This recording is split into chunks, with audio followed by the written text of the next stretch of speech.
Pourquoi vous avez décidé de soutenir cette cause? Pourquoi est-ce que vous avez décidé de soutenir l'association France Alzheimer? Est-ce que vous vous sentez quelque part concerné par la maladie? Bah, je pense qu'on est tous concernés par la maladie. En fait, on sait que ça touche une personne sur 60 hein, en France. Et donc, je pense que on aura un parent, des amis, une connaissance en fait qui sera touchée par cette maladie. Donc, moi, je me sens concernée. Et puis, enfin, moi, j'avais envie d'agir, de faire quelque chose, parce que je sais, je comprends tout ce que cela implique. Voilà, ouais. Alors, vous êtes également marraine de la course solidaire de France Alzheimer, la Memorun. Vous avez participé à sa première édition, c'était en septembre 2023, c'était il n'y a pas longtemps. Qu'est-ce que vous avez ressenti sur place? Qu'est-ce que vous avez vu? Alors en fait, moi j'ai trouvé qu'il y avait une ambiance de fou. Les gens étaient mélangés, il y avait des gens malades, des gens qui étaient venus soutenir en fait les malades. En fait, on était complètement, tout le monde était ensemble, il y avait une bonne énergie. Les gens avaient emmené aussi leurs enfants, donc il y avait ce partage intergénérationnel. Euh, En fait, c'était une belle course, il y avait beaucoup d'émotions, il y avait de l'entraide, il y avait de la bienveillance, beaucoup de bienveillance. Moi, j'ai trouvé que c'était super. Il y avait aussi beaucoup d'activités en fait, qui étaient proposées en fait, aux gens, les malades et les aidants. Enfin, euh, moi, ce que j'aimais, c'était ce mélange. On n'avait pas l'impression qu'il y avait les malades d'un côté avec leurs aidants et puis les gens qui étaient venus juste faire la course. Tout le monde était ensemble et moi j'aimais bien cette unité-là. Euh, sur les activités de la gym, il y avait une petite qui aidait en fait une mamie. En fait, il y avait de belles images. Les gens jouaient au ping-pong, on voyait un grand-père avec un petit. En fait, c'est tout ça qui fait que les gens se sentent bien parce que ils sentent cette bonne énergie en fait autour d'eux. Donc pour moi, c'était un très bel événement. Et puis, en fait, on discute. La parole, en fait, elle est complètement libérée. Les gens vous racontent, vous parlent, vous les écoutez avec beaucoup de bienveillance. En fait, on a des sourires, on a un regard, on a de l'écoute. Donc, c'est un très bel événement et en tout cas, moi, je trouve que on devrait le faire encore plus connaître, que les gens, que ça puisse grossir, avancer, parce que en tout cas, c'est un, c'est un très bel exemple de ce qui se passe sur cet événement. Finalement, on devrait le voir dans toute la société, quoi. Voilà. Sur place, le deuxième jour, on vous a senti encore même plus investi. Qu'est-ce qui s'est passé entre le premier jour du week-end de Waouh. Memorun et le deuxième? Alors en fait, j'ai rencontré des gens et on a eu en fait une discussion et en fait il y avait beaucoup d'émotions et puis il y avait beaucoup de euh, je ne sais pas comment l'expliquer, mais en fait c'était un moment qui était suspendu, un moment vraiment à part, quelque chose de très fort. Et je pense aussi, en fait, j'ai donné quelque chose en fait à ces trois personnes avec lesquelles j'ai discuté, parce qu'elles aussi, en fait, moi j'ai l'impression qu'elles sont parties, elles étaient beaucoup plus, euh, je sais pas, en légèreté, quelque chose de plus doux, quelque chose de plus. Et en fait, on s'est apporté quelque chose mutuellement, quoi. C'était un beau partage, voilà. Et moi, j'étais très, très émue hein, de ce moment-là. venons-en au sport, hein, à proprement parler, ou aux activités physiques adaptées.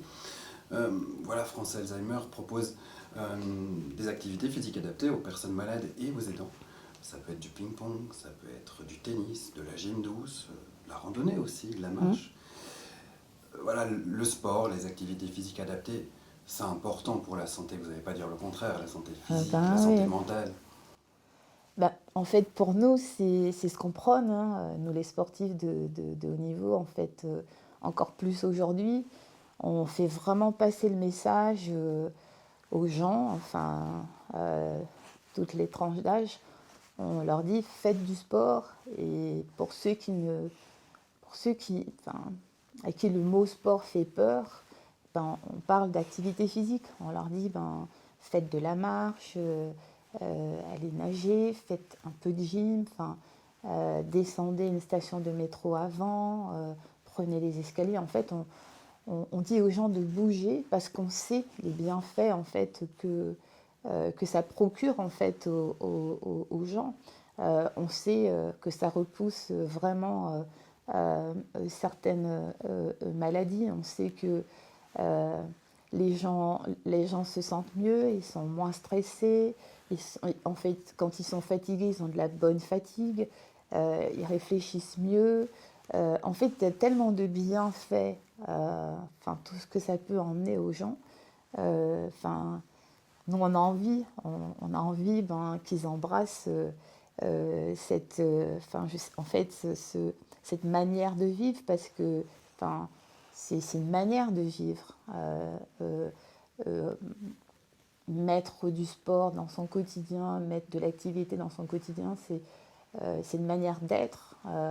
Et alors, les bienfaits du sport, c'est à tous les âges, je suppose. C'est quand on est enfant, Oui, adolescent, adulte oui. et puis même senior. Oui, c'est ce qu'on essaye de faire comprendre aux gens, que c'est... alors je ne sais pas si je peux parler comme ça, mais c'est jusqu'à la fin, quoi. On fait du sport jusqu'à la fin. Moi, j'ai une mamie qui a 100 ans, elle fait son jardin, quoi. Et ça, c'est faire du sport. Quand on fait le ménage, on fait du sport. On demande aux gens de bouger, bouger. Voilà. Et puis, le sport, c'est un vecteur de lien social. Euh, voilà, quand on sort, quand on va dans un club sportif ou même quand on sort de chez soi pour aller marcher, on rencontre des gens, on discute. Rien que le fait de parler, ça fait fonctionner son cerveau. Et tout ça, c'est important, le lien social et puis voilà, discuter avec les gens.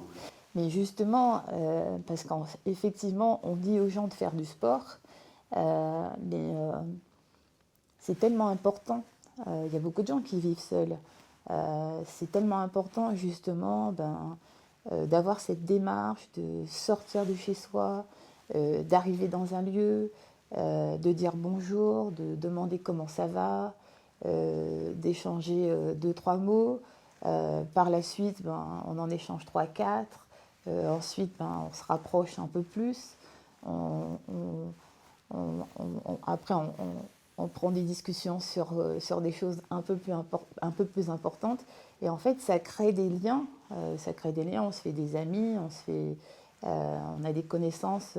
Même quelquefois, on leur raconte des choses qu'on ne raconterait même pas, assez proches. Donc, le sport, en fait, ça permet ça. Ça permet justement que les gens puissent avoir ce lien-là, qu'ils échangent, qu'ils se sentent bien, qu'ils s'épanouissent, qu'ils sortent de chez eux, quoi. Voilà. Alors, France Alzheimer soutient et accompagne les familles. Et puis l'association prône aussi l'inclusivité. Bon, c'est un grand terme, mais voilà, en tout cas, elle veut donner la place aux personnes malades et aux aidants. Elle veut qu'ils gardent leur place dans la société, qu'ils ne soient pas invisibilisés, comme on dit. Par exemple, voilà, les séances de ping-pong et de tennis ont lieu dans des clubs sportifs. Ouais. Les enfants tapent la balle en même temps que les personnes malades et les aidants. Voilà, ça, vous trouvez ça aussi important de justement pas invisibiliser les familles? Alors moi, je pense que c'est bien que les activités soient proposées en fait aux heures de où il y a beaucoup de monde, c'est-à-dire en fin de journée ou en tout cas quand il y a du monde, justement pour que ce lien, pour qu'il se fasse, en fait qu'on n'ait pas peur du regard en fait de l'autre parce qu'on est malade, parce qu'on est aidant.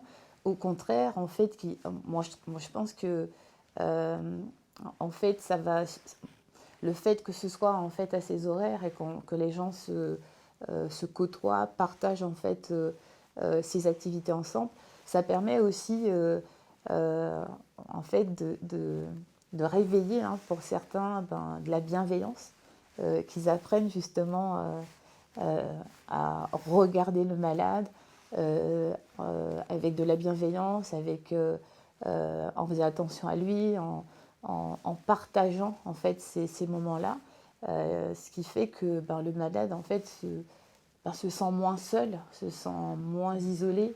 Et en fait, aujourd'hui, on doit aussi comprendre que toutes ces maladies, en fait, elles font partie de la société. En tout cas, elles sont là.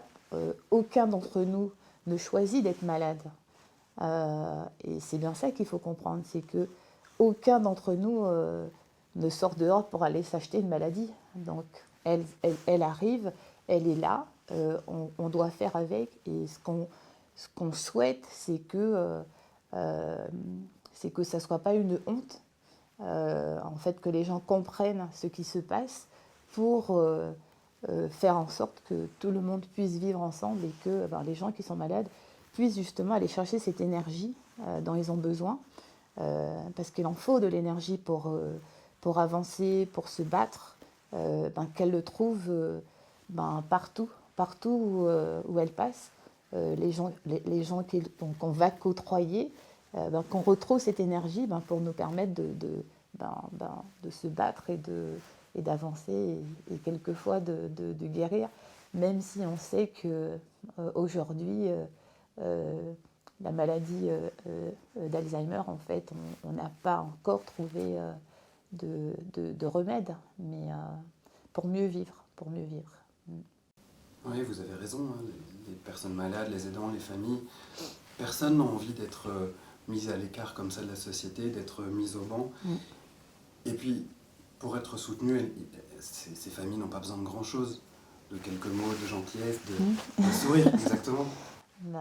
C'est exactement ça, en fait. Les gens, c'est déjà tellement dur. Le quotidien, il est déjà tellement compliqué à gérer. Les gens se sentent dépassés par ce qu'ils vivent. Donc, un sourire, un regard, de la bienveillance, une petite tape dans le dos, juste quelquefois un toucher, parce que le toucher, en fait, ça fait du bien aux gens. En fait, toutes ces choses font que on se sent mieux, on apporte du réconfort en fait aux gens et c'est tellement important.